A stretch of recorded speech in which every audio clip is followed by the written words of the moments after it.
পুরুষের জীবনে এমন একটা সময় আসে যখন তার শরীরে শক্তি থাকে না, পকেটে জোর থাকে না।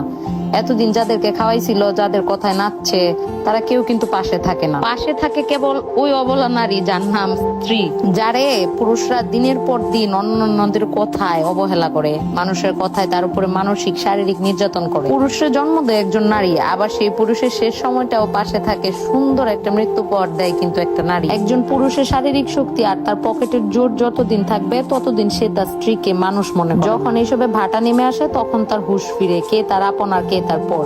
আসলে তখন আর কিছু করার থাকে না। সত্যি বলতে নারীদের কাছে সংসার হয়েছে একটা মায়ের বাঁধন। এখানে ভালো না লাগলেও আঁকড়ায় ধরতে হয়, আর ভালো লাগলেও আঁকড়ায় ধরেই থাকতে হয়। হাজার হাজার সংসার আছে যেটা টিকে আছে শুধুমাত্র সন্তানের মুখের দিকে তাকায়া, যেখানে সন্তানও একটা সময় পর পর হয়ে যায়, কিছুই করার থাকে না, এটা বাস্তবতা। সন্তান ও সন্তানের জীবন নিয়ে ব্যস্ত হয়ে যায়, পড়ে থাকে শুধু ওই অবলা স্ত্রী আর ওই স্বামী। কিন্তু শেষ বয়সে আইসাও পাওয়া না পাওয়ার হিসাব মিলাইতে গিয়ে হিসাব মিলে না। সেই অবহেলিত অযাচিত নারী আপনার শেষ বয়সে এসে বাহুডোরে বেঁধে রাখে কিন্তু আপনাকে বিপদে আপদে সুখে দুঃখে।